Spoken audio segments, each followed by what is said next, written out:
ЛЗА продолжаются работы по строительству Дома культуры, а также пристройки к школе новой столовой и актового зала. На сегодняшний день по актовому залу и по столовой объект поднят под крышу. Сейчас ожидается установка окон и дверей.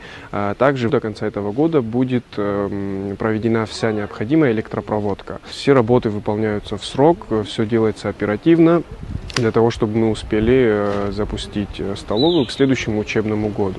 Также у нас проходят работы по строительству Дома культуры. На сегодняшний день положение такое, что до конца года объект будет поднят под крышу, будет кладка блочная завершена, и в следующем году будет продолжаться строительство. Это крупные объекты, поэтому они реализовываются поэтапно. На сегодняшний день профинансировано на эти два объекта порядка 42 миллионов. Все работы выполняются за счет средств бюджета Гагрского района.